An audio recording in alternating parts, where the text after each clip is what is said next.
eu quero agradecer a organização desse congresso, de nos convidar para moderar essa mesa. Meu nome é Solange Araújo, eu sou arquiteta, presidente do IAB Bahia e também sou da direção nacional do IAB. E nós vamos conduzir agora a sessão temática sobre arquitetura indígena, tema que precisa ser bem mais explorado, de importância, e por isso vamos trazer 3 experiências aqui, que logo de imediato eu convido o professor Günther Weimer para fazer a sua exposição aqui.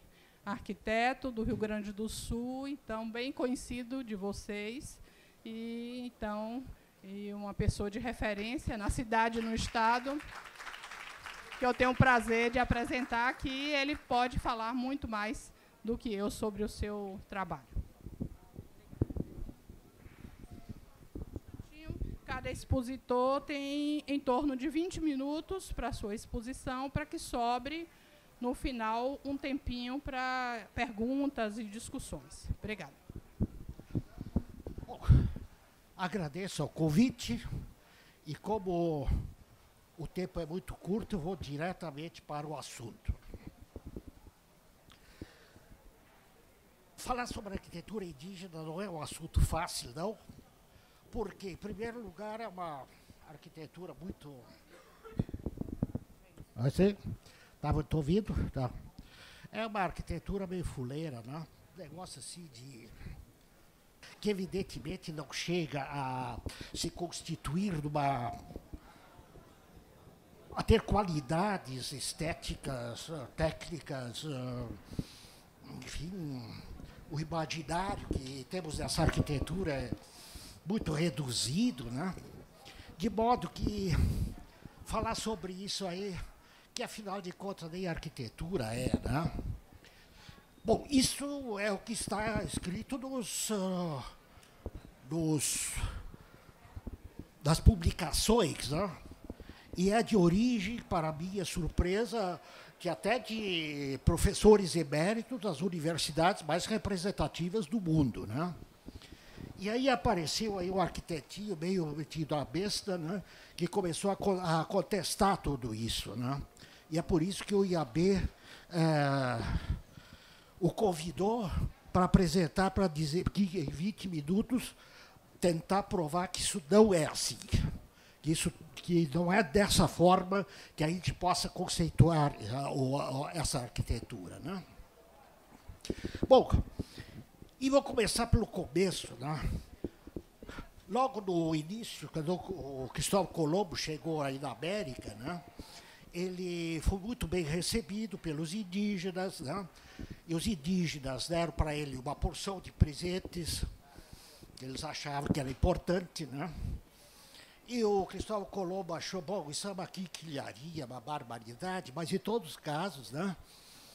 Ficou olhando, ele disse, e chegou à conclusão que com 50 homens armados ele conseguiria submeter toda aquela indiaiada e fazer trabalhar o que ele bem entendesse, né?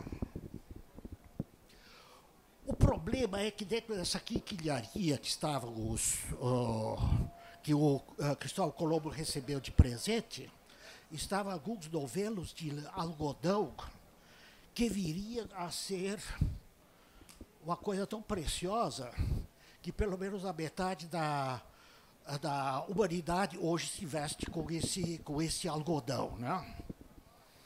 Tinha aí uns cereais, né, que ele não conhecia, que era o tal de milho, que Cristóvão Colombo certamente não sabia, não descobriu que aquilo foi domesticado há 12.000 anos antes do presente. Portanto, 2.000 anos antes da domesticação do arroz na China e do trigo no quarto crescente, né? Pode ir adiante. Bom, não sabia ele, com certeza, que esses índios já haviam construído a pirâmide mais alta do mundo, coisa que até hoje não é divulgada. mas é a pirâmide de Cholula, né? E a segunda pirâmide mais alta é a de Teotihuacan, que não é mais alta que a de Quéops, do Egito. Mas como ela é mais larga, o seu volume é bem maior do que a de Quéops, né? Então, os senhores vejam bem que, pode passar adiante, que essas avaliações que têm sido feitas com esses indígenas devem ser revistas e examinadas com muito mais cuidado, coisa que, diga-se de passagem, não aconteceu. Né? Não aconteceu porque talvez as primeiras informações, primeiros apresentações que aconteceu no estudo deles foram dos viajantes que chegaram aqui logo depois da abertura dos portos, né? Então, mas eles encontraram um país extremamente interessante, né? Com uma quantidade enorme de negros, metade da população era negra, 20% era branco, 20% mestiço e 10% de índio, segundo o levantamento daquela época, né? De qualquer maneira, esses dados já deveriam ter dado indicações de que havia uma coisa muito importante a ser examinada. Mas isso não aconteceu. Pode passar adiante? E vou começar, então, a tentar mostrar para vocês que estas realizações indígenas já têm uma história muito, muito antiga, né? Ela começou há mais ou menos 80 mil anos, com uma população que se estabeleceu atrás do Monte Pamir, na Ásia. Portanto, temos ali o que é conhecido, né? Somos o Everest, né? Daquelas montanhas. Depois, atrás do Everest, que ele é muito alto, então nós temos ali uma região desértica, porque a chuva não chega lá em cima, e depois desse deserto, então nós temos essa montanha do Pamir. E foi lá que se estabeleceram há 80 anos esses povos chamados paleoasiáticos. Esses povos não puderam ficar lá porque começaram a ser empurrados ao longo do tempo por outras populações. São os togus, os manchus, os mongóis. Os manchus, hoje a Manchúria está incorporada na China. Os mongóis formaram o país da Mongólia, mas boa parte dos mongóis entrou a Sibéria dentro. E esses togusos também subiram e os paleoasiáticos foram empurrados ao extremo oriente, lá até a península chamada de Chukchi. Né? Bom, mas por que esses povos migraram em direção leste? Porque surgiram novos povos que também foram entrando ali, né? De modo que nós temos os samoedes, os urálicos, os caucasoides, indo-europeus, etc., e tem outros ainda, que acabaram constituindo uma heterogeneidade cultural muito grande, né? Extremamente grande, e isso implicou, cada uma delas desenvolveu a sua arquitetura, a sua forma de moradia, a sua forma de vida, né? Porém, como as condições climáticas eram extremas, né? Todos eles viviam numa situação muito difícil, né? Então acabaram tendo que assumir certos procedimentos comuns, né? Como a ilha é frio, não dá para plantar nada, né? Então eles viviam da caça. E a caça era muito rara, porque aquilo é calota, né? Então lá não tem pouca insolação, né? E como a vida depende do sol, então existe pouca caça ali, como também existe pouca gente, né? Então eles descobriram o seguinte, que quando chega o verão, há um grande afluxo de animais e de peixes para o mar, né? Então eles iam até a costa desse mar, né?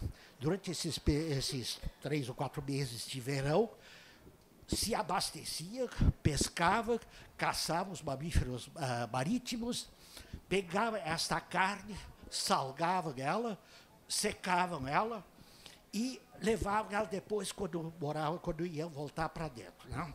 Para o interior, onde ficava a residência de inverno, né? Se vocês já ouviram falar alguma coisa dessa de carne salgada seca, né? Já ouviram falar em charque, né? Então, se vocês acharam que isso aí tem a ver com os índios lá, então pode tomar nota, vocês podem se candidatar ao prêmio Nobel, que vocês estão certos aí, né?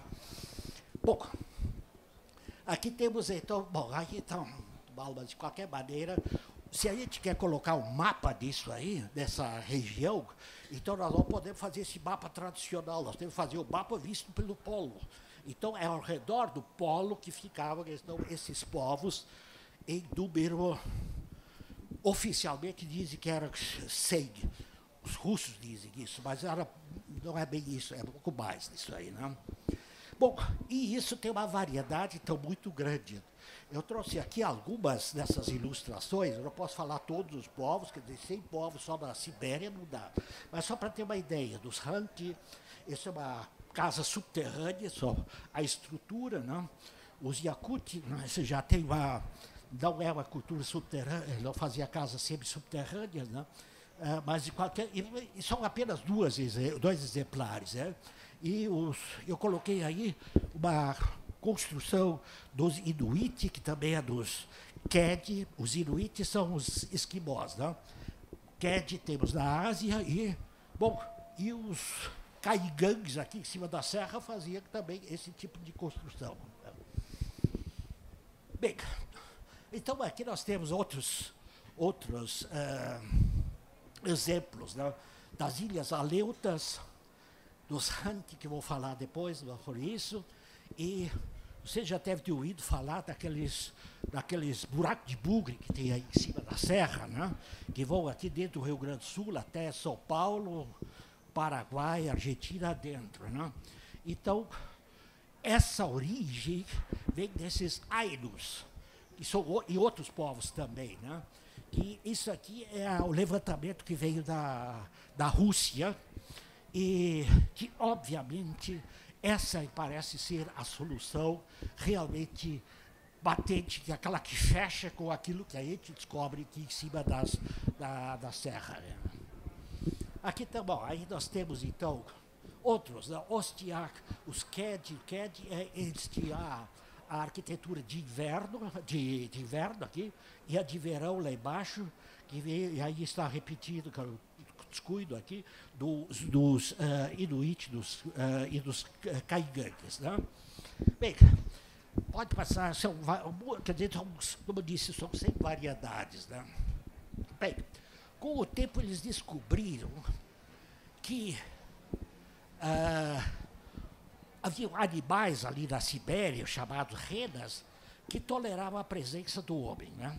Com isso, houve uma aproximação e uma parte desses povos, né, ou a parte de cada um dos povos, começou a fazer aquilo que chama de pastoreio, mas não é o pastoreio que nós conhecemos, não.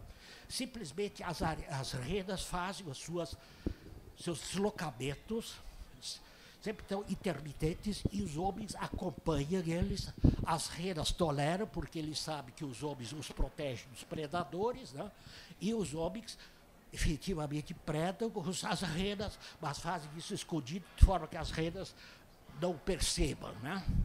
E isso requereu uma nova tipologia de arquitetura, que são as tendas, que aqui nós temos, então, os diversos tipos de tendas, né? São 5 grupos diferentes, mas poderíamos colocar, como eu disse, perto de 100. Bom, e não se sabe quando é que aconteceu, né? Esses paleoasiáticos, que estavam no extremo oriente, né, descobriram que havia uma terra a leste. E já tinham desenvolvido um barco insubmergível, muito, muito antes do Titanic, né? Que são os caiaques, né? com os quais ele fazia essas pescas. E através desses barcos, então, conseguiram atravessar este estreito, que é o do Bering, né? Isso é da facilidade, porque tinha 2 ilhas lá no meio desse canal, né?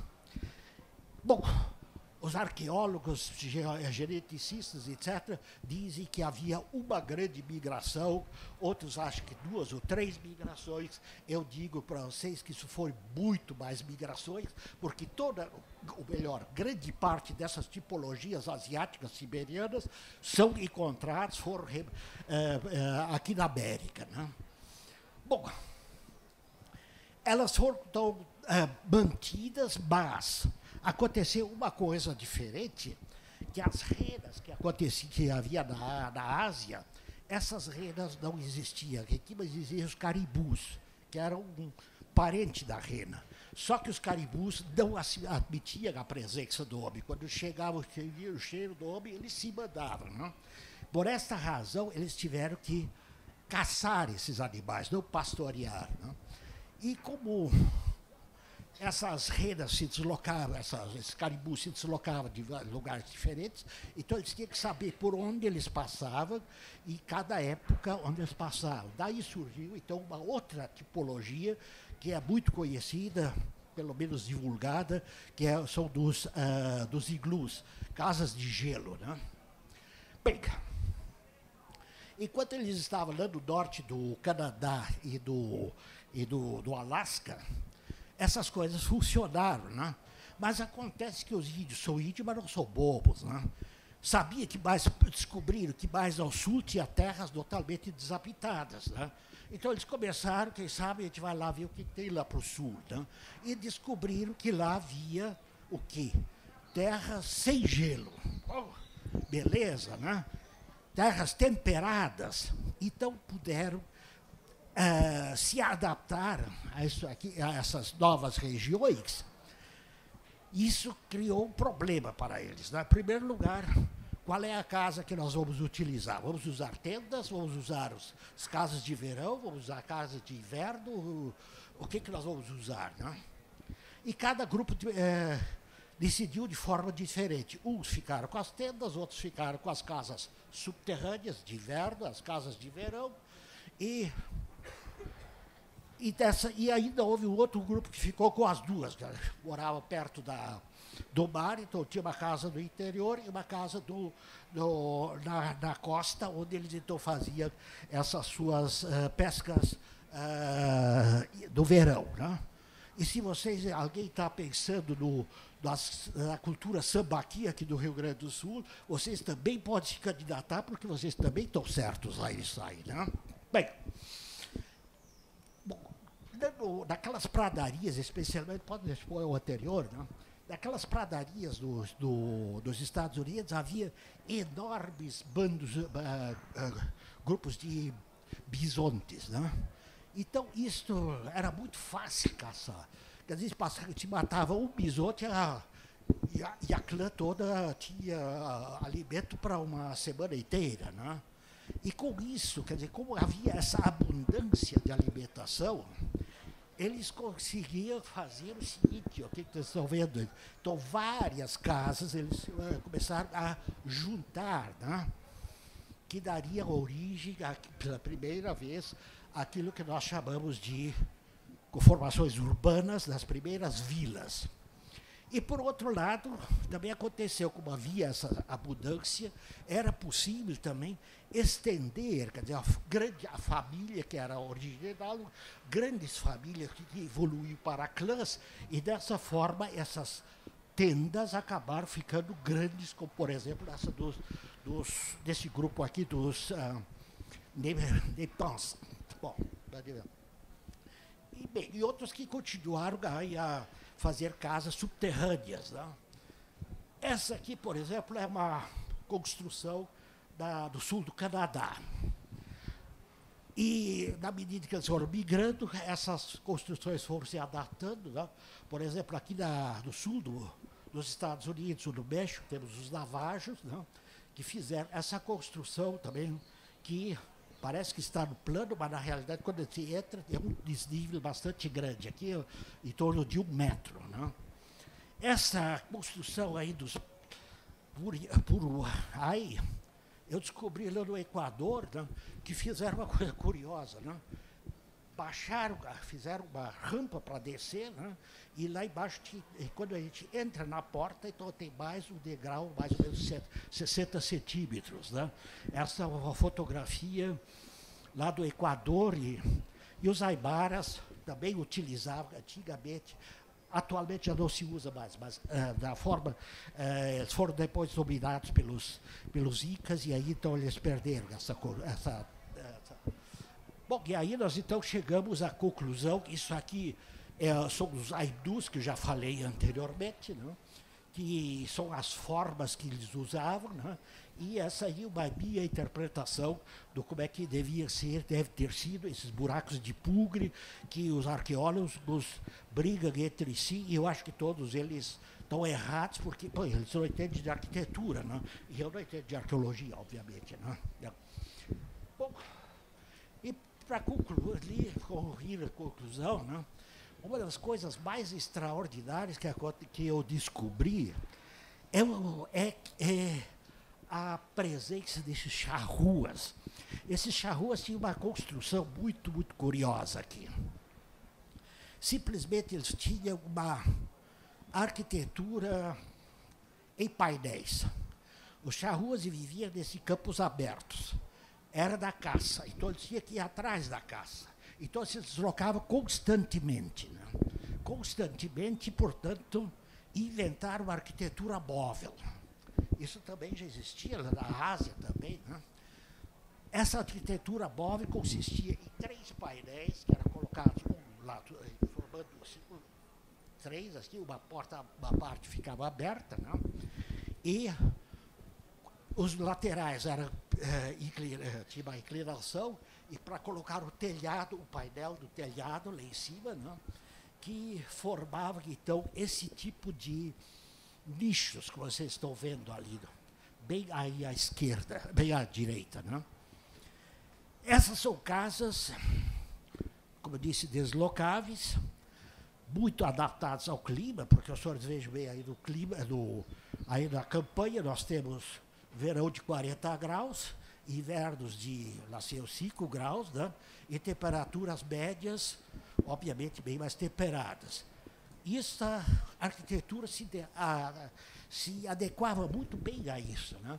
Eles faziam esses nichos aqui, colocavam ele contra o vento para que o vento entrasse quando estava muito quente. Se fazia fria, eles viravam para o outro lado. Então o vento passava por cima. Né? E quando ficava muito frio, o que eles faziam? Botavam uma dessa estrutura na frente da outra. Como o telhado é saliente, então criava um corredor no meio. Então é isso que aparece, pouco definido, mas ali no fundo, né? Essas construções, do lado do outro, né? Fechado, então, para que o vento não entre. Né? É uma construção super interessante, e qual é a descoberta que eu fiz aí? Esta é uma arquitetura utilizada pelos Hanti, que eu já mostrei para vocês a casa de inverno, e agora estou mostrando a casa de verão. Né? Aqui a forma aberta, né? Colocando uma na frente da outra. Né? E estes são os únicos índios, de todos eles, que cozinhavam fora de casa. Né? Fora de casa, fazia esse painel aqui, sobre o qual eles penduravam a panela e faziam fogo ali embaixo. São os únicos índios. E olha aí o que aconteceu com os charruas ali. Exatamente a mesma solução. E aqui nós temos aí, aqui a Sibéria, os Inuit lá no Canadá, aqui nos Estados Unidos, eles lá vêm, e aqui os charruas. Né? Então os senhores vejam, quer dizer, uma coisa parece mais do que evidente, que esta gente veio lá da Ásia e trouxe para cá. Mas acontece uma coisa mais surpreendente ainda, que esses Hanti, eles vêm dos Montes Urais. E os Montes Urais dividem a Europa da Ásia. Né? Então eles vieram lá, digamos assim, da fronteira da Ásia, atravessar toda a Sibéria, atravessaram o canal de Bering, vieram pelo Canadá, passaram por toda a América do Sul, toda a América do Norte, passaram a América Central, para chegar aqui até nos premiar com a sua presença aqui no Rio Grande do Sul. Quer dizer, isso é quase fazer 3/4 do perímetro terrestre. Né? Bom, mais um pouquinho. Né? E aí nós, então, podemos chegar às conclusões básicas. Né? Qual é a importância? Isso os alunos sempre me perguntam, mas para que serve tudo isso aí? Né? Palhoça de Botafogo aparece, desaparece. Não é tão simples assim. Porque os senhores vejam bem, quando os portugueses chegaram aqui e começaram a sua civilização lusa, eles estavam num país completamente diferente. Né? Não tinham essas facilidades de comunicação que nós temos hoje. Eles conheciam aquele paizinho muito limitado, medieval, ainda que a Europa. Né? Então, como é que fazer? Como é que nós vamos viver? Nós temos documentação dessa época, mostra que as primeiras construções que os portugueses utilizaram eram construídas pelos indígenas. Quer dizer, eles também precisavam sobreviver, precisavam comer alguma coisa. Quem alimentou esses portugueses, esses colonos, né, foram os indígenas. Isso está claramente definido dentro dessas documentações lá dos primeiros tempos. Grande parte, e eu acho, eu não tenho ainda uma ideia do percentual, mas eu acho que é com certeza, mais de 50% das vilas que surgiram no Brasil no período colonial surgiram a partir dessas aldeias indígenas que foram crescendo. Quer dizer, o início da urbanização do Brasil também foi indígena. As técnicas construtivas dos indígenas foram totalmente incorporadas nas técnicas coloniais. Veja, esses viajantes que vieram aqui para o Brasil no Império, né, até 1850, eles dizem que a maior parte das construções do Brasil era de chão batido. Né? E não era só de gente pobre, não, até gente muito rica, gente que tinha grandes construções, ainda usava o chão batido, né, internamente. Né? Chão apiloado. E foi só com a República que foi proibido a construção de telhados de palha. Né?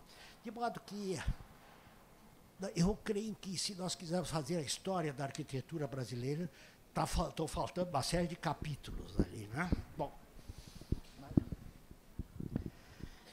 como eu já havia falado, não é só por aí, porque também, logo no início, eu falei do milho que foi cultivado no México, muito antes dos outros. As enormes construções que surgiram aqui. Bem,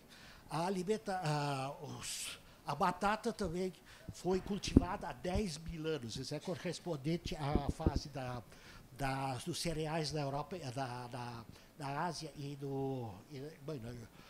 da China. Né?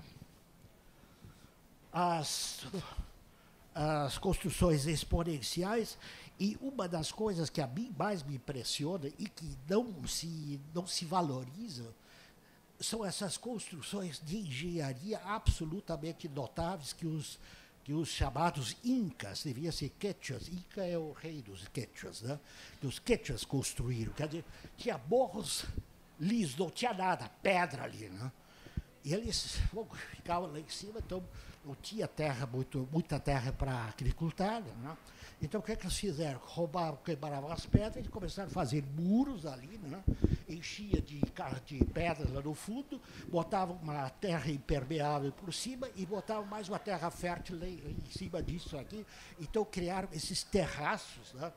Esses Andes. Né? E a coisa mais genial é a irrigação. Eles inventavam que recolher essas nuvens altíssimas, lá os cirros, né, que não tem chuva, né, que passavam por esses pelas montanhas, né, e depositavam essa água que era recolhida, canalizada e, de uma forma muito simples, faziam um canal entre esses Andes, né, botavam a pedra, irrigava esse. Estava irrigado, botava a pedra embaixo, irrigava o outro.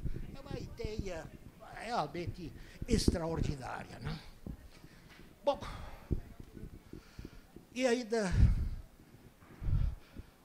falar da variedade. Na Sibéria, como disse, são 100 idiomas.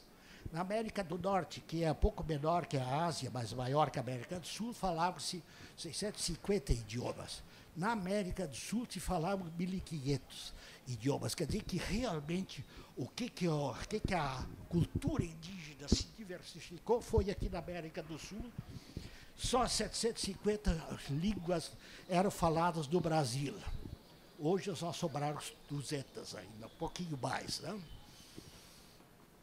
E, antes das grandes descobertas, esses povos indígenas dominavam toda a América, a metade da Ásia e a parte norte, boa parte da Europa e mais outra parte do norte da Europa, né? De modo que mais da metade da superfície terrestre era ocupada por esses indígenas. Por essa razão, os meus respeitos pelos nossos butucundos, né? Muito obrigado.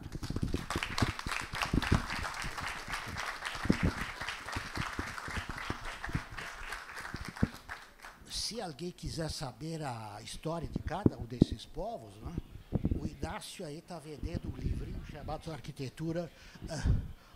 Arquitetura Indígena, né, que, se quiserem, o autógrafo é de graça.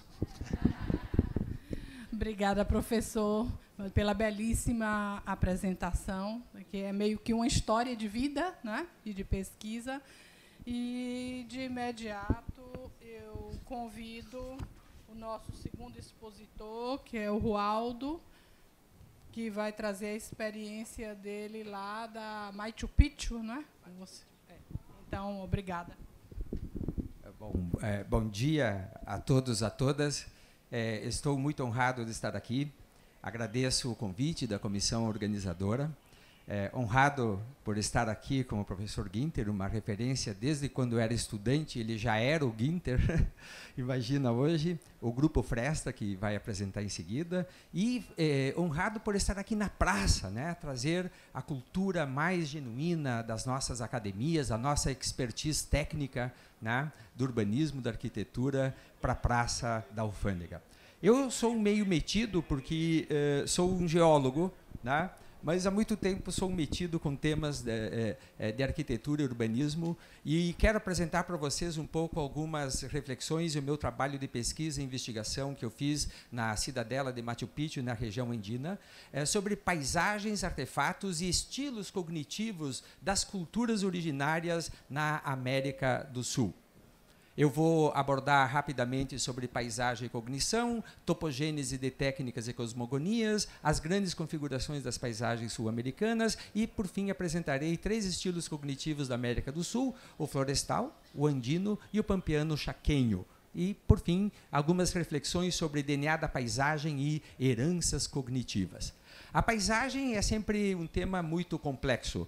Usualmente se pensa que ela é uma grande pintura, mas, na verdade, a paisagem são os elementos que a constituem. A rocha, a neve, o ar, o azul, as nuvens, mas também os elementos bióticos, como a fauna, a flora, a água, os trovões, as nuvens, a chuva. Tudo isso é paisagem. Mas paisagem não é uma soma de elementos. Ela é também, e principalmente, a interação dos elementos. Quer dizer, tudo que a gente tira e coloca na paisagem, estamos mudando a paisagem.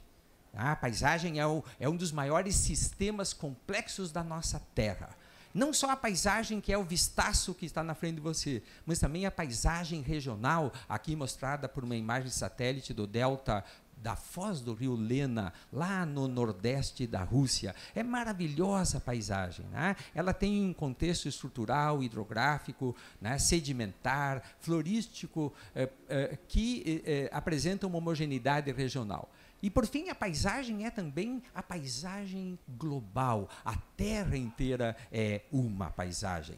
E esta Terra de 4,6 bilhões de anos tem uma dinâmica tal que, a cada segundo, se eu fosse tirar uma fotografia, nós teríamos uma paisagem diferente. é dinâmica esta terra, né? E é a adaptação da vida a esta dinâmica que vai, então, formando, transformando a paisagem.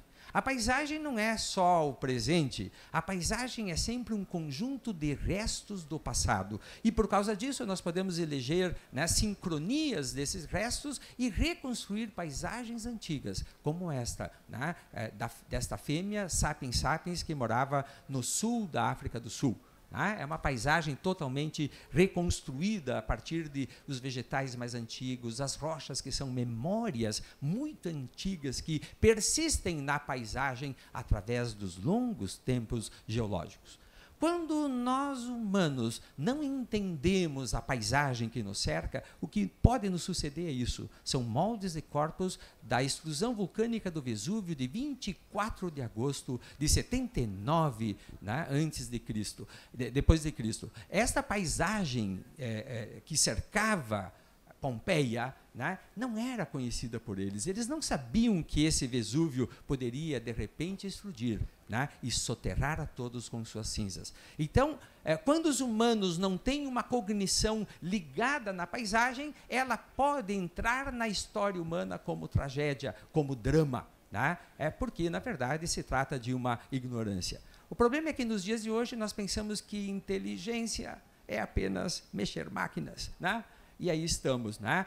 Nós perdemos de vista a ideia de que a cognição humana ela se realiza na e com a paisagem. Este é o cérebro. O cérebro humano é um aparelho incrível, né? Um órgão fantástico, porque ele coevoluiu lendo a paisagem, interpretando-a, senão nós não teríamos chance de sobrevivência de longo termo, né, na Terra.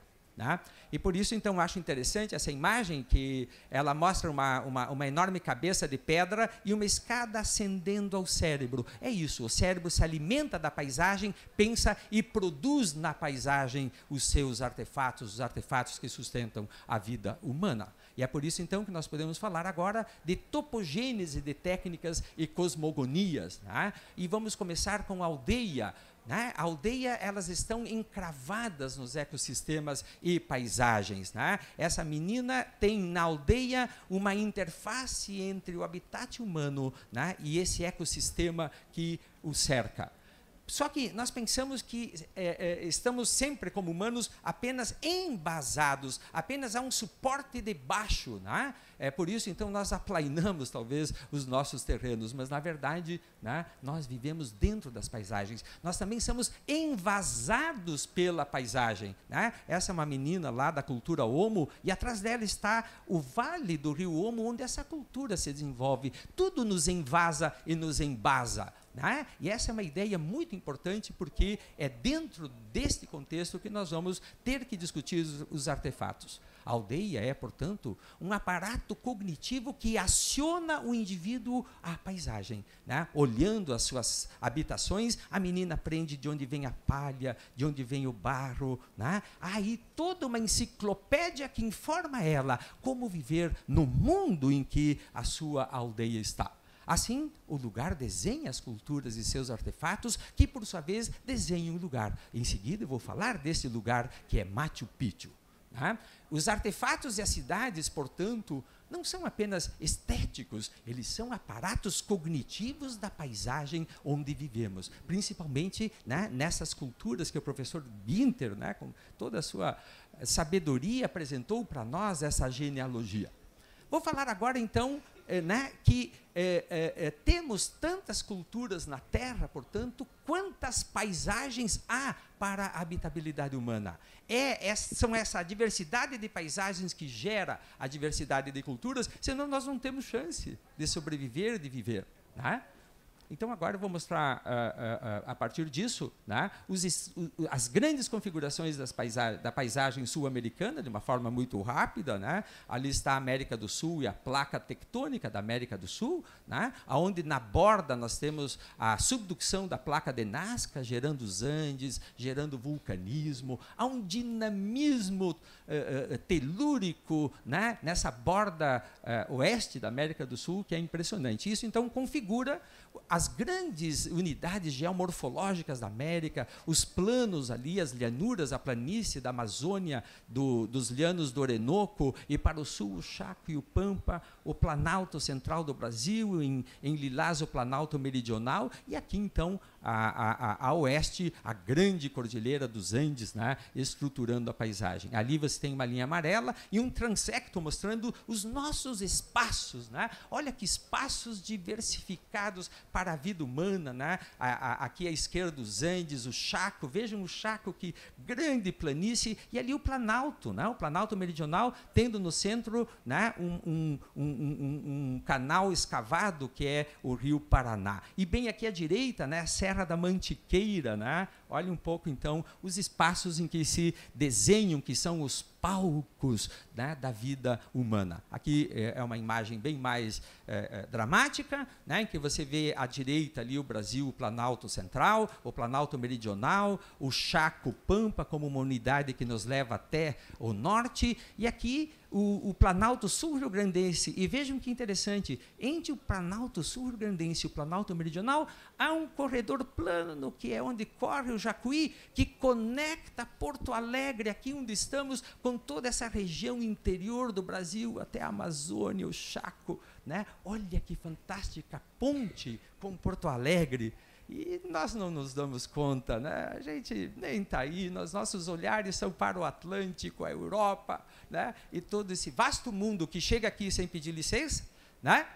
Nós nem estamos aí. Aqui está o Delta do Jacuí, que é uma maravilha resultante desta síntese de paisagens que nos alcançam, né? Assim é, então, a natureza, né? Aqui um vistaço do sul, onde você vê o Pampa aqui na frente, né? Plano, plano, plano. Ele não é igual ao nosso Pampa, mas isso é um outro papo. Tá? Vamos avante aqui. Então, quero mostrar agora para vocês os 3 estilos cognitivos. Isso é uma grande generalização, me perdoem, né?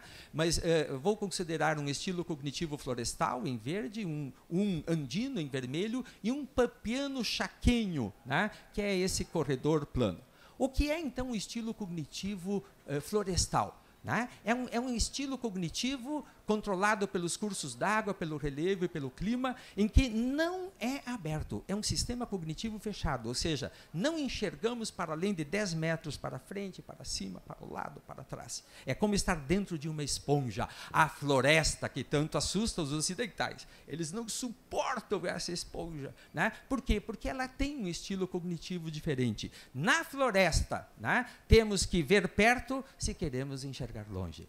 Né? Se você não sabe interpretar o mundo perto, né, você não consegue enxergar longe. E o mundo perto, dentro da floresta brasileira, né, amazônica e outras, é sempre um mundo altamente irrigado por drenagens que especiam locos, né, para a habitabilidade. Olha que coisa fantástica que é esse mundo. Então, nós temos que entender, né, a floresta, as irrigações, os cursos d'água. É ali que se dá o estilo cognitivo, onde andar longe é ficar perto.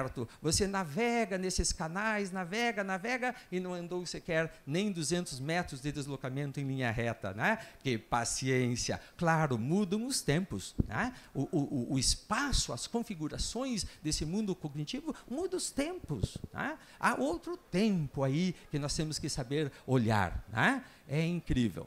E aí está, então, uma representação de uma máscara cerimonial dos flecheiros, que moram ali perto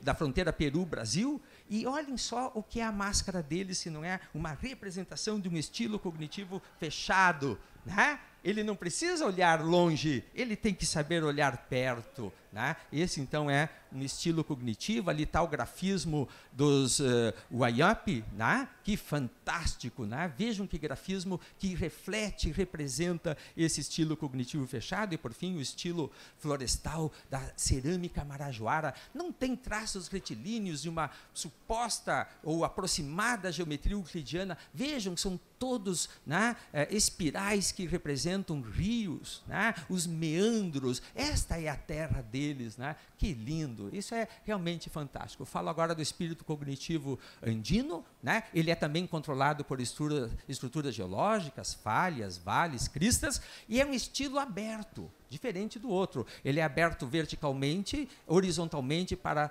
todas as dimensões. E o eixo mais importante é o vertical. Né? É o vertical. O vertical, ele estratifica. O vertical pode ser tão grande quanto 6.000 metros lá em cima e eu aqui morando a 2.000 metros, né, abaixo. Ah, não vai ser hoje que eu vou visitar meu vizinho, né? Tenho que subir tudo isso, não vou. Então, ele define, né, horizontes em que nós habitamos e nos acomodamos, né?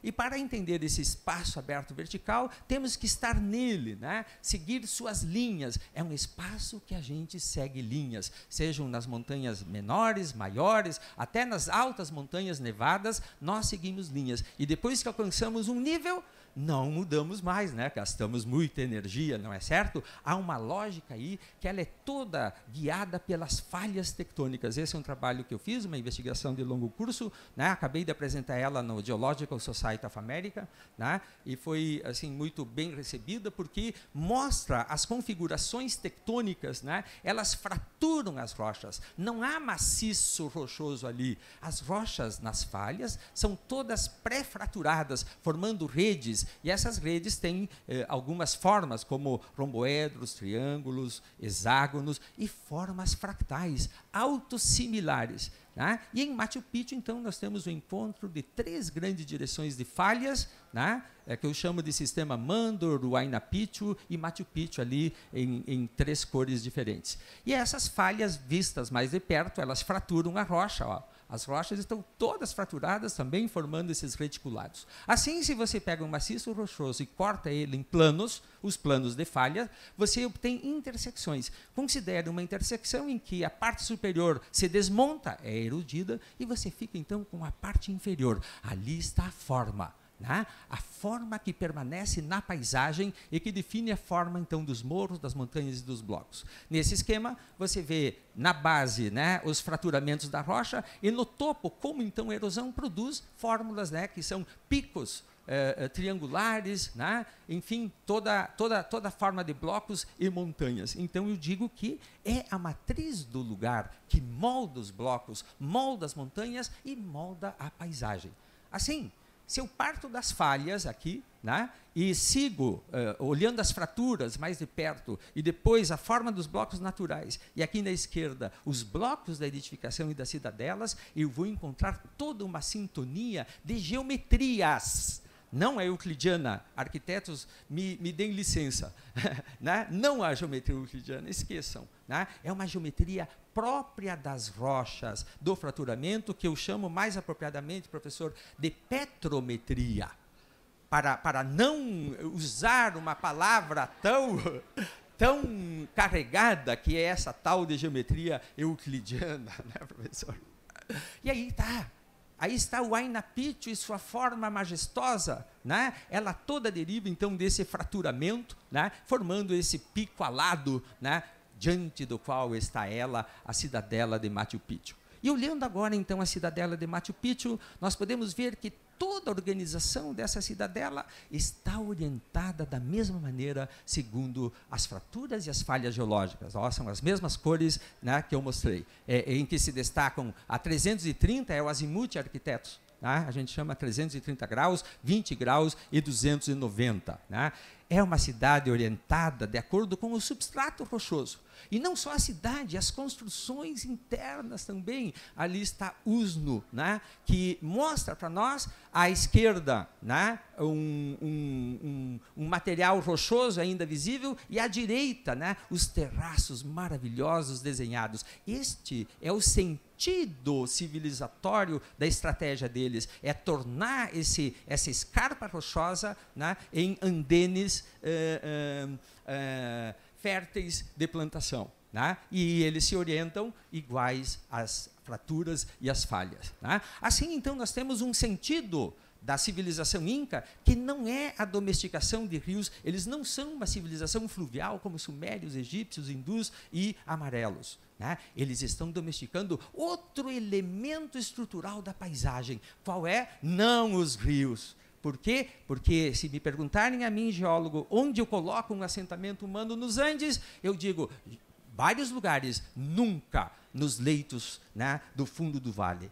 porque ali é perigoso. Num ano tem torrenteira, torrentes, né, furiosas que arrastam todas as casas e as plantações. No outro ano tem seca. Num ano tem um deslizamento de 3.000 metros de uma encosta rochosa que soterra até 400 metros o fundo do vale. O Ascaran, 1970, 66 mil mortos, a cultura ocidental.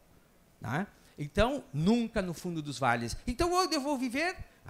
Se sabe seguir as falhas, né, tu terás água, não em abundância, mas sempre gotejante, sempre regular. Ali estão os oásis da habitabilidade nos inóspitos Andes. Inóspitos. É isso que nós temos que entender, porque nesses inóspitos Andes, eles conseguiram estabelecer uma civilização com 10 milhões de pessoas. Há um segredo aí, e este é o segredo. Né? É entender aonde estão os oásis de habitabilidade. E esses oásis, então, seguem falhas que são redes. As redes de toda a cultura inca. Né? E isso, então, faz com que eles tenham estabelecido uma estratégia de transportar essa pequena pampita, né, do fundo dos vales, plana e fértil, né, eles conseguiram, então, domesticando falhas geológicas, levá-la para as encostas rochosas íngremes. Né, eles estão domesticando a falha. É um outro processo civilizatório, né, não é o nosso ocidental, né, europeu, e é difícil entendê-lo porque nós temos que entender como, então, eles conseguem encravar no rochedo, né, a sua cultura, os seus artefatos. Né? E olhem a expressão artística dele, losangos, triângulos, X, né, que são o encontro de falhas, né? Ela representa a petrometria. Né? Alguém vai dizer, não, mas isso é geometria euclidiana. Não, eles não sabem disso. Isso é a petrometria, né, andina. Por fim, o estilo pampiano também é um estilo aberto, controlado, né, por uma grande planície. Né? E aqui, então, o eixo principal não é o vertical, mas sim o horizontal. Né? Meu vizinho mora a 6.000 metros de distância. Não é hoje que eu vou visitá-lo. Né? Amanhã. Então, aqui a distância é o grande elemento definidor. E assim, quando nós vamos olhando em escalas diferenciadas, né, o horizonte é sempre o mesmo, uma linha reta, plano, plano, plano, como esse tablado. Isso é o Pampa, não é o Pampa gaúcho aqui do Rio Grande do Sul, é o Pampa argentino. Né? É uma enorme planície. Não há árvores, não há rios. Né? Não há um cucuruto que se possa subir para querer enxergar esse horizonte e ir para além. E se enxergássemos de qualquer maneira, ele seria o mesmo, um horizonte liso, reto. Diz Jorge Luiz Borges, o Pampa, digo a você, é a morte. O Pampa não é fácil de sobreviver. Não há água, não há peixes. Né? Não tem uma diversidade florística, arbórea, como nós temos, né, no Planalto brasileiro e no sistema florestal brasileiro, né? E nem no andino. Vejam, né? Ali é Vinifreda, lá longe está Buenos Aires. Olha o Pampa, 800 quilômetros que você anda, né, sem levantar o pé mais do que 30 centímetros. Né? E aí, então, olhem só, a grande vastidão pampiana que se estende ao norte pelo Chaco, né? E se quisermos, nós vamos até lá em cima, né? no sistema tiquitano-boliviano e atravessamos e chegamos nos planos, né, da Venezuela. Né? Bom, esse sistema cognitivo gera, então, olha aí, né? Ele é homogêneo. Né? Olha só que fantástico isso aí, né? Nesse porongo. Bom, então, os estilos cognitivos, eles refletem suas paisagens, né? E assim nós podemos agora concluir que esse é um mapa muito bonito das paisagens culturais antes de Colombo, que mostra que a América estava habitada por nada menos que 112 milhões de habitantes. Há um sistema humano aqui poderoso, cognitivo, né? Capaz, com técnicas incríveis, como agrofloresta, né, como viver em montanhas, viver em planícies, viver em costas. Né, quanta coisa aí, né, para descobrir. E assim, né, na montanha se desenvolve um sistema cognitivo interessante. Essa é uma imagem que eu tenho lá de Toro Toro, na Bolívia, são os Andes orientais. Né? Vejam esses casas, são esse tipo de montanha triangular. Né? Olhem agora esta pintura rupestre, né? Que é isto?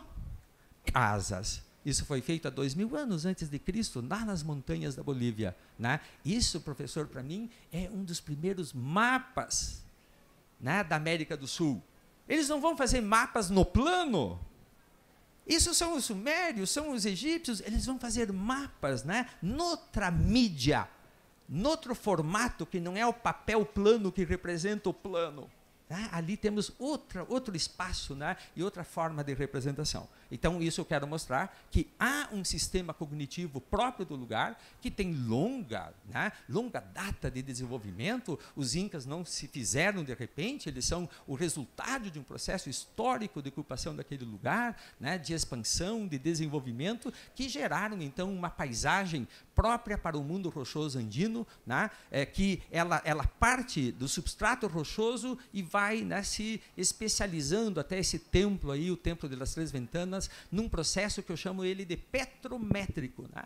Tudo está encaixado. É uma cultura de encaixes de blocos e encaixes de diversidade, encaixes de ecossistemas. Por isso que eles têm sempre pouco, mas eles têm abundância no pouco.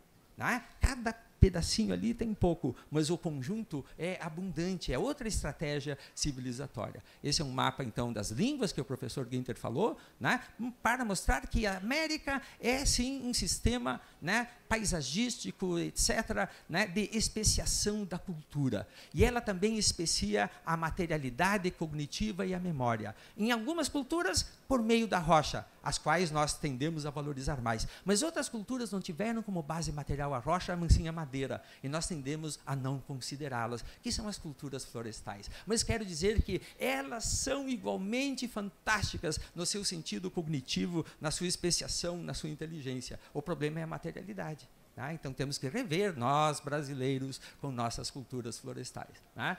Por fim, quero dizer que, quando se muda abruptamente a paisagem, se desconecta a inteligência e a cognição que ali se gerou, o que leva a uma brutal perda da identidade cultural.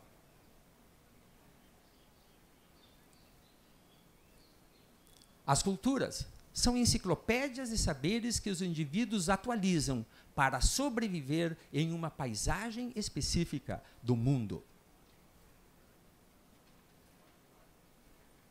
Paisagem e cultura são, portanto, um tete-a-tete um do outro, de modo que demarcam em secreta harmonia os espaços onde os grupos humanos têm maiores chances de atravessar o denso tempo tecido pelo dinamismo planetário.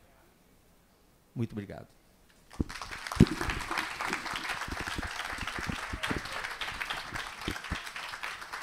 Obrigada por essa belíssima apresentação. Eu queria um assunto que aconteceu quando eu visitei o Equador. Uma das primeiras coisas que me disseram que o Equador é um dos maiores países da América do Sul, só perde para o Brasil. Eu, obviamente, não entendi nada, mas então me explica isso. Não, eles me disseram, bom, o Equador é um país vertical, né? A gente sobe e desce, sobe e desce. Então, se você colocar toda a superfície, ele é maior do que até a Argentina. Então, belíssimas apresentações. Na verdade, uma termina completando a outra, não é? E, na sequência, eu convido o grupo Fresta, os 3 arquitetos aqui presentes, por favor, que vão trazer também uma experiência, cultura guarani, né? Bom dia, nós somos o grupo Fresta, somos de São Paulo. A gente existe desde 2008, mas fomos chamados aqui por conta de um trabalho que a gente vem desenvolvendo com aldeias indígenas guaranis, um pouco de tupis e um pouco de tupiniquins, desde 2014. Eu sou a Carolina. Alô. Esse é o Otávio e essa é a Anitta. E a gente gostaria muito de agradecer o convite daqui, essa presença, essa palestra para a gente é muito importante. A gente reconhece que o nosso processo de formação é sempre de uma cultura ocidental, branca, europeia, e é muito importante ver que tem um espaço de debate, toda uma sessão temática dedicada à cultura indígena, que isso aí é um primeiro passo, né, para esse reconhecimento. Eu sou Otávio, agradeço muito a participação, o convite também e a fala maravilhosa dos dois professores, que eu acho que nas nossas escolas a gente tem que ter muito mais aulas como essa para sair desse eurocentrismo, né? E nessa experiência que a gente está tendo agora com os indígenas, a gente vê como a gente precisa olhar mais para essa matriz indígena e africana, né? Que está compondo a nossa cultura tanto quanto a europeia. Bom, então, a nossa experiência vem de um trabalho que tem sido realizado desde 2015, que ele foi um trabalho de arquitetura, realizado dentro do âmbito de um PBA, de um processo de licenciamento de empreendimentos. E a gente foi chamado para fazer alguns projetos de arquitetura, e a primeira coisa que a gente fez foi tentar entender qual que era o recorte que a gente estava atendendo. Então, a gente desenvolveu algumas oficinas participativas nas aldeias que a gente iria atender para ouvir. Então, a gente vai contar um pouquinho dessa experiência do trabalho de campo e toda essa pesquisa que a gente teve que fazer dentro da arquitetura indígena para poder realizar esses trabalhos. Então, a gente realizou 2 trabalhos em 2 regiões diferentes. Uma no estado de São Paulo, que em 12 aldeias guaranis e tupis, em 4 municípios diferentes, e outro no norte do Espírito Santo, numa terra indígena tupiniquim e guarani. E quando nós fomos chamados, a gente primeiro sentiu a necessidade de entender, então, como era esse território indígena, como eles compreendiam esse momento, que um projeto que estava sendo, no âmbito de um plano de compensação ambiental e demarcação de terras, entender que, ao mesmo tempo, a gente estava lidando com uma cultura indígena nômade, né? Então, como que seria só essa própria contradição da demarcação e, ao mesmo tempo, o nomadismo? Como a arquitetura ia ter que lidar com isso? Então, a gente foi buscar desde fontes bibliográficas, como muito trabalho de campo, quanto a nossa pesquisa teve 3 momentos, né? Primeiro, essa pesquisa teórica, de se dedicar sobre os mapas, sobre muita leitura sobre a cultura guarani. O trabalho de campo, que foram visitar as aldeias, conversar muito e desenvolver esse processo participativo. E essa leitura fotográfica, né? De retratar tudo e identificar todos os arquetípicos guaranis. E um trabalho também de pesquisa de referência de projetos. Então, aí esse é um mapa da todas as aldeias guaranis no território sul-americano, né? Eles não têm esse reconhecimento de fronteira tão grande assim. Então, aquela região ali central, que tem bastante aldeia, é o que eles chamam de MBT, que é o centro da terra para eles, na cosmologia guarani, né? Que é a região do Paraguai, não é à toa que eles são bilíngues, falam guarani também, o Paraguai, né? E aí a borda do mundo, que é o Atlântico, que é o Paraguaçu, e aí eles estão o tempo inteiro nesse deslocamento entre o centro da Terra e a borda da Terra, né, na visão deles. Tanto que o Inhanderu, que é o nosso pai, o deus Guarani, ele mora no Atlântico, que é o nascer do sol, então todas as casas de reza vão estar viradas para o Atlântico. E tanto que dá para ver ali na borda do mundo, é onde a gente atua em São Paulo, na terra indígena de São Paulo, uma no Espírito Santo, lá em cima, na ponta dessa borda do mundo, e tem algumas aldeias aqui no Rio Grande do Sul também, né? Então, dá para entender essa noção de território guarani, que é muito comunicado, eles sempre vão de uma aldeia a outra, tem a comissão guarani, que é conectada por Facebook e tal, então, eles são muito conectados com essa noção de território, né? E está cada vez mais sendo prejudicado com a fase atual, né?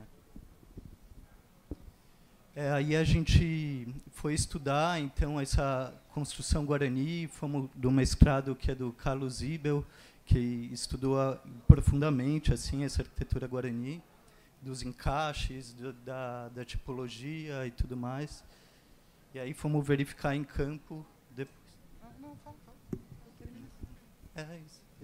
É importante dizer que, nesse primeiro momento que a gente foi em busca de bibliografia para entender quem já tinha estudado, né, um pouco da arquitetura guarani, tem pouca bibliografia, e a gente, ao mesmo tempo, precisou, então, ir nessas outras frentes, muito trabalho de campo, e percebeu muita influência, né, da arquitetura guarani na arquitetura que a gente compreende como arquitetura ocidental, colonial. E para a gente a gente ficou 1 ano preparando essas oficinas participativas com essas 3 frentes de trabalho: bibliográfica, campo e, ao mesmo tempo, coletando outros projetos de arquitetura pelo mundo que fossem de arquitetos contemporâneos, trabalhando com comunidades tradicionais. Então, aí é uma UPAN, que é a casa de reza deles.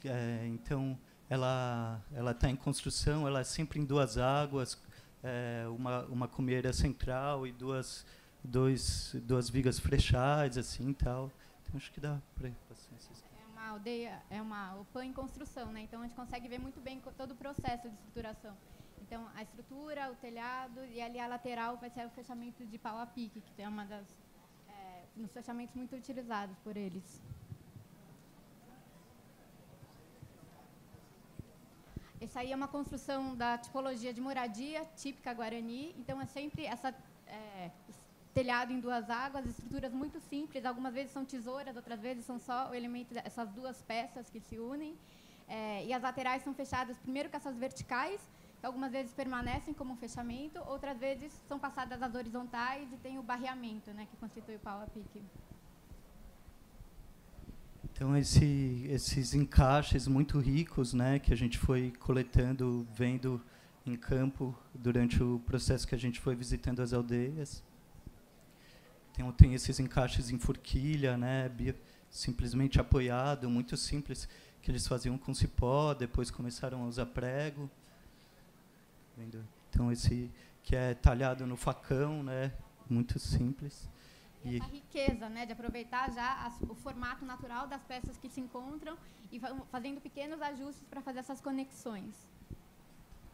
É bacana da primeira fala que tem essa coisa de ser muito fácil de montar e desmontar, assim, na cosmologia guarani, nas primeiras casas, que eles têm essa coisa do território de se deslocando, né? E agora está cada vez mais permanente, perene pela falta de terra, né? Então eles vão se fixando cada vez mais, assim. Esse aí é um detalhe de um nó, de um encaixe, né, que é feito com cipó. Hoje em dia eles adaptam muito, né? Algumas vezes a gente encontra esse tipo de encaixe nas aldeias, outras vezes eles já usam materiais do próprio local, então às vezes tem prego.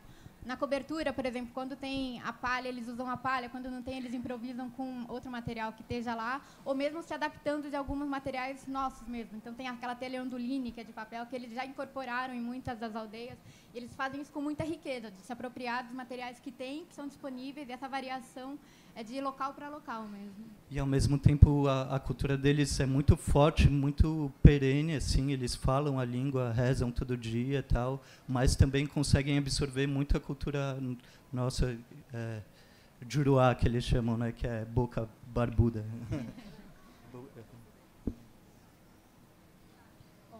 Essa daí também é uma foto interna de uma UPAN, que é uma casa de reza. E o espaço interno dessas construções, eles são muito fechados, muito escuro, tem essa característica de ser uma proteção, né, de tudo que está lá fora, né? Tem poucas aberturas, janelas, normalmente é sempre uma porta, e ao mesmo tempo é uma riqueza de luz, assim. Então são pequenas frestas que passam pela cobertura, pequenos orifícios que são do próprio pau a pique, e que dá uma riqueza. Aqui nesse caso tem uma constelação inteira que você vê no chão, determinado dentro do sol. Então, tem essa característica, é quase uma caverna reconstruída, né? O dentro e o fora é muito mais tênue do que, talvez, as construções ocidentais. Então, eventualmente, tem os ripadinhos de madeira verticais que filtram a luz, ou o barreado, que, se for numa casa de reza, sempre tem as aberturinhas e formam essas constelações. A cobertura de palha e a presença do fogo dentro das casas também, que é muito comum e que faz a casa, não, mesmo sendo tudo fechado, sem aberturas, a casa respira, né? Então, ou eventualmente as aberturas são mais altas, né, para poder Tem uma coisa da privacidade mesmo da família. Então, o fogo, como a gente disse, é muito presente dentro das casas de reza também. Então, e aí eles têm essa cultura muito grande da fogueira, eles acordam de manhã e os tiramões, que são os mais velhos, os sábios, contam as histórias para os mais novos, né? Na beira da fogueira. Então, os bancos são baixos, né? Para ficar perto da fogueira, porque a fumaça tem uma função espiritual muito grande para eles. Então, por isso tem essa penumbra também bastante grande, né? E isso vai se desdobrar na cultura caipira de São Paulo, por exemplo, né, na Mineira, do Mato Grosso, que tem os banquinhos caipiras baixos, a terra batida, o pau a pique, né? Então, essa coisa que vai ser muito influenciado na nossa cultura também, né?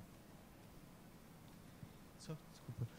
Aí a palha também, no Alto Xingu, por exemplo, eles usam muito, né, que é muito legal, que a palha, quando ela chove, ela incha e vira impermeável, e quando está seco, ela fica bem seca e permite a ventilação. Então, isso é muito bacana. E permite sair a fumaça de dentro também, né? E a construção funciona como uma pele, ela é totalmente respirável. Então, quando a fumaça ela passa apesar de ser toda fechada, a fumaça consegue sair. Então, as fogueiras acontecem, todas as construções têm uma fogueira dentro. Apesar de ser fechada, é como se fosse uma membrana, assim, que faz, quase como uma coisa viva, né, a construção da casa. Esses são os ripadinhos verticais, né, que a gente estava dizendo, os pontaletes, que muitas vezes só não tem fechamento de barro, são essas frestas mesmo. E funciona quase como um muxarabi árabe, assim, né? Porque quem está dentro vê quem está fora, mas quem está fora não vê quem está dentro, assim. É muito bacana. Então, eles veem um perigo aproximando de animal, por exemplo. Aqui é uma aldeia tupiniquim, que tem uma diversidade muito grande de materiais e trabalhavam muito os trançados das palhas nos fechamentos das casas. Aqui é uma aldeia guarani, então tem a presença dos pontaletes ali na casa ao fundo e a casa de reza barreada, a palha. E essa cobertura que, dependendo do lugar que a aldeia se encontra, vai mudando, né? Então, às vezes é a guaricanga, às vezes é a piaçava, às vezes é bambu, telhão, né? Do line, ou bambu. Então, e aí eles vão se formando em famílias extensas, assim, né? Que é o tio, o filho, tal, e, em pequenas casas que vão se agrupando nos diferentes lugares da aldeia, na mata, assim, né? E vão se agrupando e se espalhando pela aldeia, né? Aí é um exemplo de como essas várias casas juntas, assim. Ao mesmo tempo, é uma riqueza de textura em materiais. Então, no mesmo aglomerado, você vê o pau a pique, o bambu, a palha, o pontalete, o fechamento. Então, é muito rico essa combinação dos materiais locais que eles encontram e essas pequenas junções que eles vão fazendo. Aqui também numa aldeia tupiniquim, então esses fechamentos, né, esses espaços que vão realizando dentro e fora, a luz e sombra, é muito rico essa arquitetura. Do mobiliário, né, que eles usam muito esses girais, que é para secar a panela do lado de fora. Então, essas estruturas são pórticos, muito simples, né? O banco, né? O caso de um banco que o Otávio estava falando antes. E sobre a implantação, complementando o que o Otávio estava dizendo, então é isso, as casas a noção de ocupação das aldeias é muito distinta, não são aglomerados de construções juntos. Então, as famílias se agrupam são núcleos familiares que se agrupam em determinado ponto da aldeia, depois em outro ponto, em outro lugar da mata, uma outra família. As cozinhas são comunitárias, os banheiros são comunitários, as casas não têm banheiro dentro, a casa de reza, em geral, é bem centralizada e todas as famílias se juntam no fim da tarde para rezar. Então, é uma ocupação mesmo de território bem diferente, mesmo dentro da própria aldeia, assim. É legal, Guarani é habitante do Guará, né? E o Guará é essa rede de aldeias que também estão conectadas, assim. Então, nessas terras indígenas, eles estão muito conectados e falando as lideranças o tempo inteiro, né? Bom, então, tudo isso, todo esse trabalho de campo, o que a gente leu e todos os projetos que a gente foi coletando ao longo de um ano, deram subsídios para a gente montar etapas do processo participativo, em que a gente tentou tirar o máximo possível da a linguagem técnica, né, tecnicista da arquitetura, para escutar muito. A gente construiu uma metodologia de escuta e discussão de usos, de materiais, de localização da construção e de criar referências mesmo, estéticas, culturais e construtivas. Aproveitando que o tema do Congresso, Arquitetura e Democracia, acho que isso foi um esforço enorme de tentar trazer, né, a opinião, trazer a diversidade de informações para construir um projeto. Então, sair dessa postura que o arquiteto ele decide tudo e ele define tudo, e dar esse espaço para ouvir, entender uma linguagem, uma cultura diferente, um jeito de morar diferente, e construir o projeto junto com eles, né, a partir desses processos participativos desenvolvidos.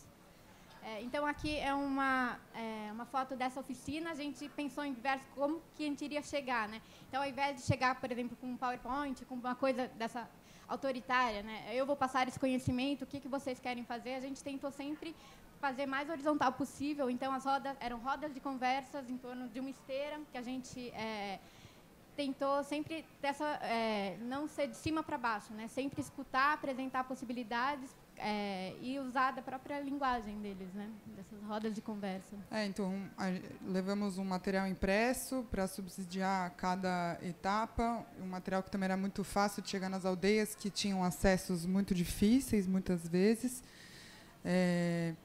E cada etapa, os guaranis discutiam muito entre si, tinham cada oficina durava um dia, né? Em cada aldeia teve um dia de oficina, só que também o trabalho teve muitas etapas. Teve a visita técnica, aí um ano depois teve as oficinas participativas, alguns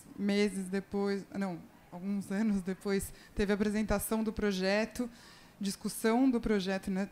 Foi muito bacana também pensar a forma como a gente ia apresentar o projeto e que pudesse ter muita abertura mesmo para mudança, para modificação, para ver se tudo aquilo que tinha sido discutido nas oficinas tinha se traduzido na espacialização. Aí a gente levou muitas referências de arquitetura que a gente pesquisou durante um ano, de mistura de arquitetura vernacular com arquitetura contemporânea, né? Então, para a gente estimular essa fala deles, assim. Então, como a Carol disse, aí a gente fazia algumas perguntas, às vezes eles ficavam discutindo em Guarani durante 10 minutos e a gente esperando lá, nessa cultura nossa do imediatismo, assim, né? E eles falavam entre eles e aí falavam, sim, eu quero aquilo.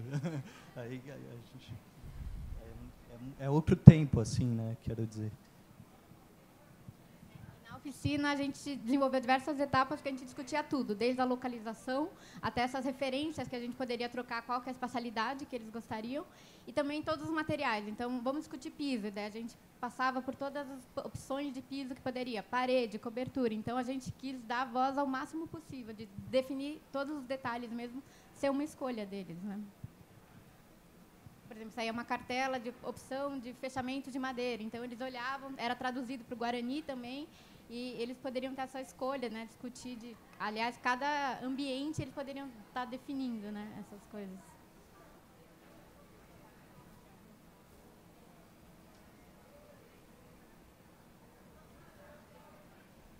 E no final do processo participativo, a gente fez um relatório que também voltamos na aldeia para entregar para cada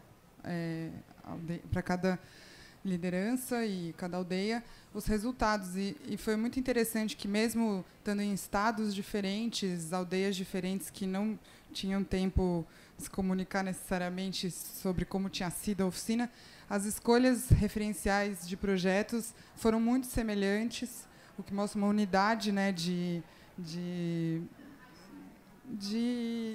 não só estética, mas de uso, de afinidade mesmo com o que se queria, assim. Isso foi muito interessante. Foi uma coisa assim que surpreendeu muito a gente, que às vezes, como arquiteta, às vezes numa casa você apresenta possibilidades, cada um vai pensar uma coisa. Ali a gente apresentava 12 projetos para eles escolherem, tinha 2 projetos que todas as aldeias escolhiam sem uma ter contato com a outra. Foi muito impressionante. E a construção que eles escolhiam era sempre essa que era parecida já com a construção que eles tinham. Então, era uma construção 2 águas, que tinha palha. Então, a gente ficou muito surpreso mesmo na escolha dos materiais. Então, o eucalipto roliço era uma coisa que eles sempre escolhiam. A gente fez até uns gráficos para mostrar para eles nesses relatórios. E a unidade de pensamento do que eles queriam como arquitetura foi assim, uma coisa que deixou a gente muito surpresa, né? E no fim a gente voltou para apresentar os estudos preliminares antes de desenvolver o básico e executivo, que a gente já está em parte finalizando e no Espírito Santo já entregamos, e foi muito legal assim a forma como a gente acho que conseguiu traduzir o que a gente estava propondo e ao mesmo tempo houve muita discussão de projeto e também uma receptividade muito grande dos indígenas de se emocionarem também com essa oportunidade que é muito parca de muitas vezes discutir projetos de uma forma realmente respeitosa e nossa, vocês fizeram tudo o que a gente pediu, sei lá, uma coisa que não é muito comum, né? Por exemplo, o Estado, né, na hora que vai fazer produção de habitação ou de escola, não, por ser construções em massa, né, muitas vezes não tem esse espaço muito do diálogo mesmo do que a comunidade precisa ou quer. E foi muito gratificante, assim, né, porque ao final das apresentações eles sempre gostavam muito, se emocionavam, eles sempre tinham uma fala, ao final quase todos eles falavam aprovado. Aí eles e era muito gratificante e isso mostra, eu acho que um pouco da força do processo participativo, né, do poder dar essa voz de escuta para eles, assim, e ter essa que confere identidade às construções, né?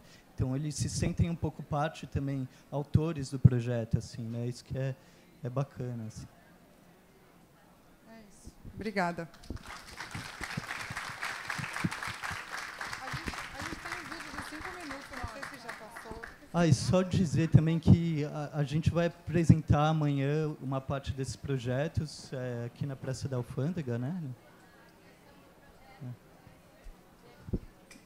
E outra é da Moradia Guarani, que a gente vai apresentar também amanhã em algum horário, eu não lembro de cabeça, mas que é um processo de mutirão que a gente fez com eles também. A gente vai apresentar um vídeo de 5 minutos desse processo participativo, rapidinho. Será que tem?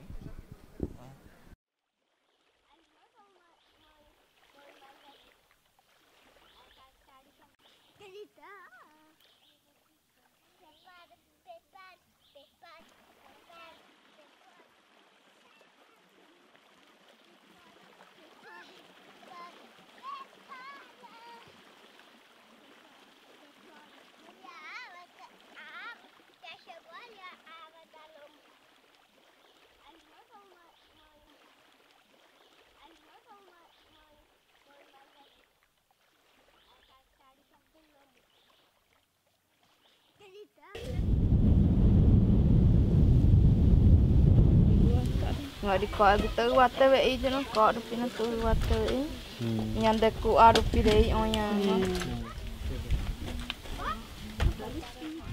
A terra indígena é essa aqui, né? E a gente está aqui no meião, foi importante para a gente entender o território. É uma cozinha comunitária que vai ser utilizada diariamente, né? O bom seria colocar tipo de madeira, assim, assim, porque mesmo com esse murinho aqui não vai segurar o vento.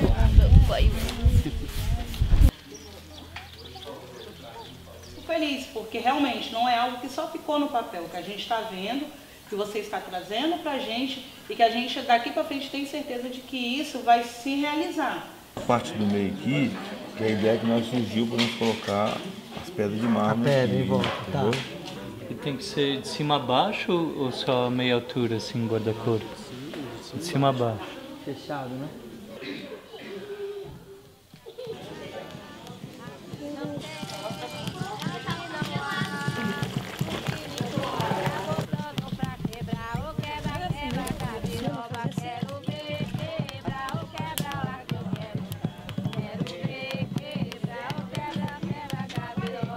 Agradeço a presença de vocês, sejam bem-vindos à nossa aldeia, né? E vão botar para quebrar agora. Eles vieram, a gente não tem uma cozinha para receber vocês com o que a gente sabe fazer. Sim, pode ser, pode colocar, né? Embaixo da panela grande, em cima pendura, né? Concha, essas coisas assim. Você bota uma Ou de pedra. Ai, de pedra é bem mais lindo, hein?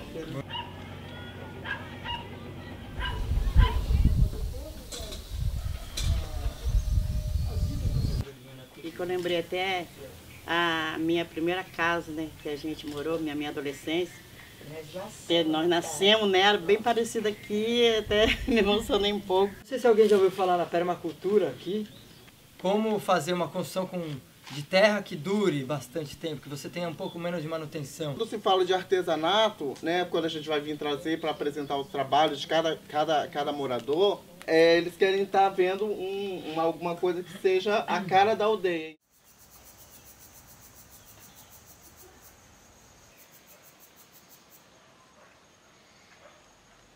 A turma aqui de arquitetos, eles estão aqui hoje para pensar junto com vocês de que forma vai ser essa farmácia natural. Para que a gente tenha uma farmácia natural dentro da aldeia, a gente tem como trabalhar espiritualmente também, né? Poderia talvez ter uma cobertura e deixar essas paredes aqui também. Se a gente tem uma farmácia, vai fortalecer todo o estudo que as crianças estão fazendo dentro da comunidade. Né?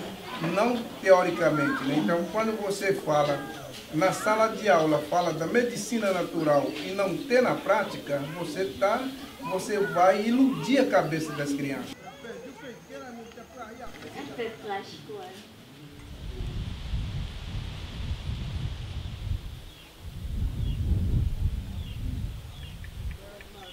Eu acompanhei os mais velhos desde 14 anos na construção, na discussão. A casa aqui foi o meu tio, que hoje tem 90, quase 100 anos já. A construção seria para atender na área de turismo, né? De colocar artesanato, vender as coisas que as famílias fazem. Aí tem um também.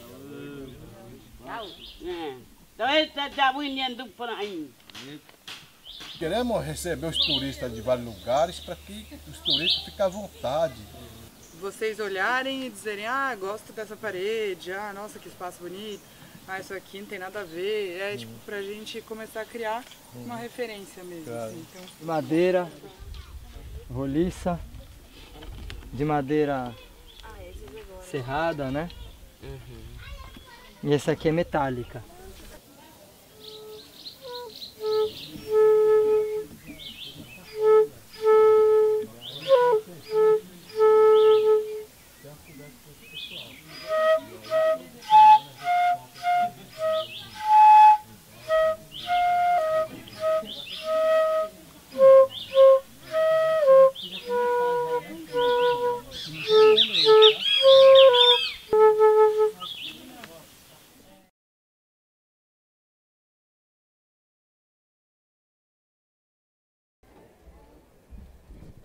Então, agradecemos também a essa experiência brilhante desse grupo jovem, né? Fomos pela experiência consolidada do professor, primeiro, depois aquela apresentação poética da experiência do lugar, não é? A arquitetura e paisagem como lugar, a essa oficina prática e participativa fantástica. Estamos com o tempo avançado, mas como não tem uma apresentação logo na sequência, só às 14 horas, Então, poderíamos abrir para umas 3 perguntas, se desejarem. E eu solicito que os palestrantes, conferencistas, todos venham para disponibilidade. Já tem ali um inscrito, que é o arquiteto Edson Elito. Por favor. Eu queria fazer uma pergunta, mas antes, uma informação. A Escola da Cidade em São Paulo, é uma faculdade de arquitetura. Vocês estão de lá, né? Fizeram uma expedição para o Xingu, muito interessante, em que os índios desenharam como se faz o projeto das casas do Xingu, com detalhes impressionantes que vocês já devem ter visto. Então, isso é um negócio muito interessante, que eles participam do projeto, desenham detalhes, né? Mas o que eu queria perguntar é que foi falado do Peru e do Guarani, se o caminho do Peabiru, que é um caminho que os índios fizeram de Santa Catarina até do litoral de Santa Catarina, tem vários caminhos, né? Mas esse seria um, até passando por Cusco e por Machu Picchu e até o Pacífico. Se alguém fez, nessas pesquisas que vocês fizeram, uma comparação, se nesse caminho que era de comercialização de produtos, tal, houve alguma influência da arquitetura, tanto guarani quanto dos incas? Primeiro, agradecer a lembrança. Foram professores e alunos atualmente, né, amigos nossos, que fizeram esse caderno aí do Alto Xingu, que foi bem bacana. A gente é da Escola da Cidade, né? Então, formado na Escola da Cidade já faz 6, 7 anos. 10, tão bem. Mas eu acho que aquele território guarani que a gente mostrou no começo, acho que é um pouco isso também, né? O Peabiru está conectando essa parte dos Andes com o oceano. Então, os guaranis são muito espalhados, e eu acredito, eu não li isso exatamente, mas eu acho que isso aí passa pelo Peabiru também, né? Porque e aí também eles têm uma cultura do milho, né, muito forte, que eu acredito que também tem uma conexão que eles falavam, eu já li em alguns lugares, tinha uma conexão de troca, né, de cultural muito grande. Então eles têm, atualmente a Gerá, que é uma liderança, tem 8 tipos de milho, mas antigamente tinha, sei lá, 40, não sei, vou dar um chute assim, sabe? E tanto a batata também, né, nos Andes, sei lá. Então. Eu gostaria de dizer o seguinte: eu não estudei essa questão das vias do deslocamento dos indígenas, né? Mas na medida que a gente vai estudando, eu estava preocupado com a cultura. O que eu verifiquei é o seguinte, que quando os portugueses chegaram aqui, acabaram incorporando estas vias de locomoção dos indígenas, de modo que foram eles que fizeram os primeiros traçados viários aqui interno. Quer dizer, essas ligações da costa para o interior eram exatamente esses deslocamentos desses indígenas que faziam isso durante o verão e o inverno, né? Tem uma série de coisas aí que são meio estranhas, né? Por que eles fizeram determinados caminhos, né? O que seria um pouco irreal, por exemplo, as ligações das Minas Gerais para o mar, né? O problema é que havia uma distribuição indígena, de grupos indígenas, que acompanhavam sempre aqueles seus parentelas, né? Então havia caminhos mais longos, por exemplo, lá das Minas Gerais. Por que eles ligaram para Paraty, não ligaram para o Rio de Janeiro, e mais lógico seria ligar para a Vitória, né? No entanto, essa era ocupada por outros tribos, então eles faziam esse contorno maior, e esse acabou sendo a primeira ligação para as Minas Gerais. Aconteceu, por exemplo, isso aí, né? E digo mais, eu acho que nós desconhecemos o Brasil, né? Tem certas coisas que são incríveis, né? Eu sei que uma vez eu visitei lá a Chapada Diamantina, né? E ali nós temos uma estrada enorme que foi aberta, que Eu nunca tinha ouvido falar que vai ter Diamantina, vai até Pernambuco, ali por interior, né? Uma estrada pavimentada foi feita ali, né?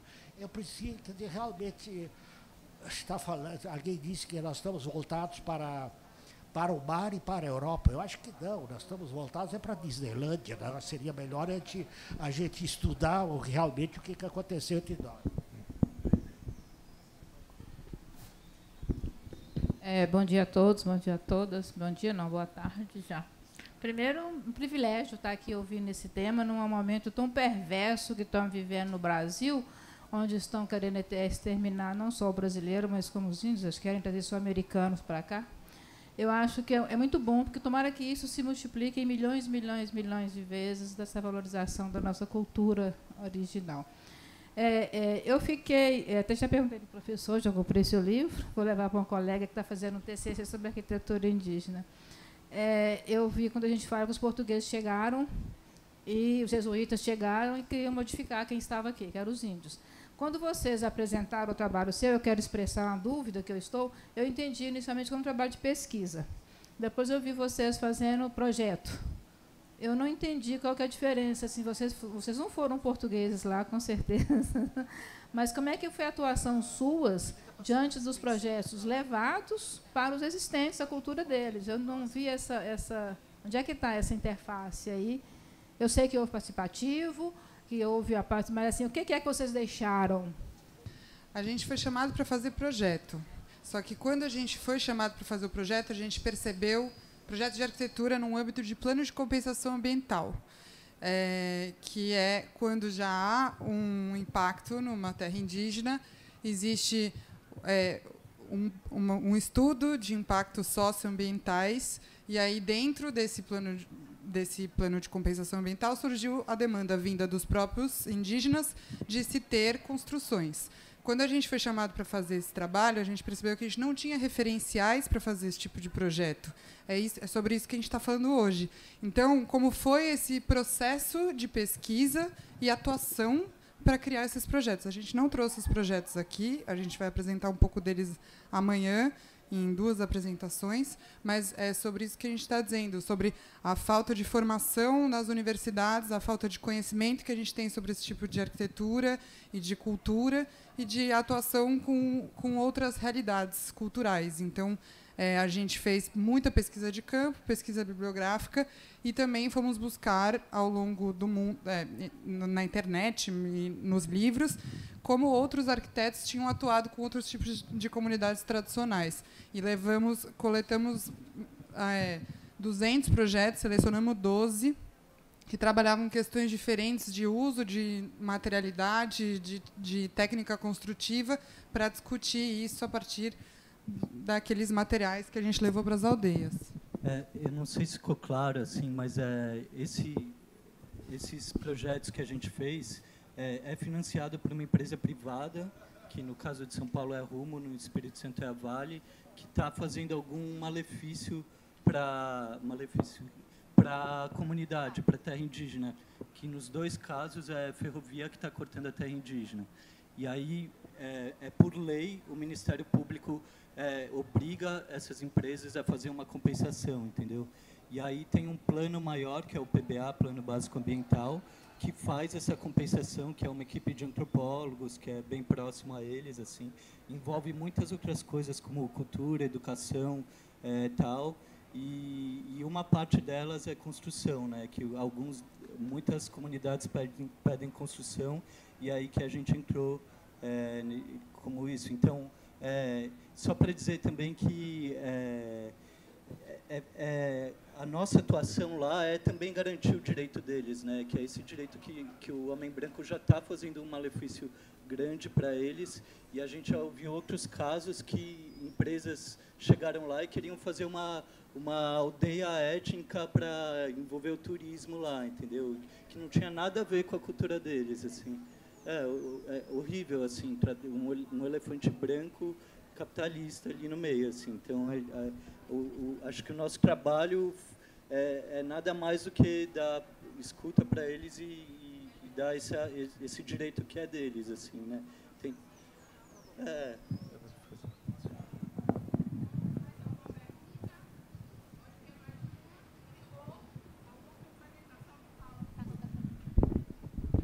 Não, o que eu queria comentar é o seguinte, né? Vocês apresentaram ali uma série de imagens, né? Vocês definiram como sendo arquitetura indígena, né? Mas eu acho que vocês não se deram conta de que há uma grande participação já de outras culturas nisso aí. Por exemplo, o barro indígena nunca construiu com barro. No entanto, eles estão fazendo barramento. Isso é arquitetura africana, basicamente, né?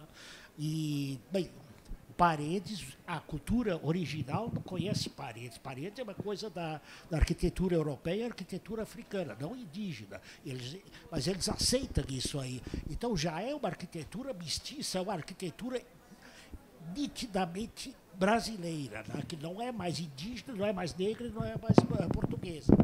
Inclusive os tupiniquins, que foi uma das etnias que a gente trabalhou, é uma etnia que não se fala mais a língua, os tupis também não, é bastante mestiço de negro, índio, branco, a gente tem consciência disso. Foi um pouco entender o contexto social, econômico e político que cada aldeia que a gente estava trabalhando se encontrava, para entender as referências que eles tinham e o que a gente ia levar também. É muito bacana isso que você está falando, porque acho que o Brasil é isso, né? Essa mescla de culturas, e eles não deixam de ser isso também, né?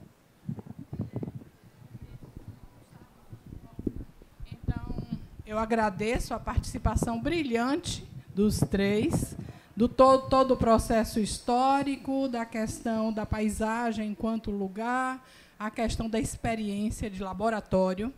E, realmente, eu, quando fui convidada para moderar essa mesa, eu tentei estudar um pouco, e quase não se encontra absolutamente nada.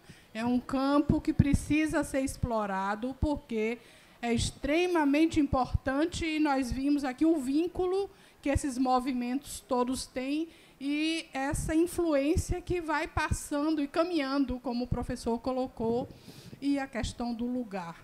A questão do lugar, eu trabalhei bem na minha tese de doutorado, paisagem como lugar também. Então, parabéns, as exposições, foi um prazer enorme ter participado e assistido, dirigindo essa mesa. Agradeço a presença de todos e damos por encerrada essa sessão. Obrigada. Obrigado.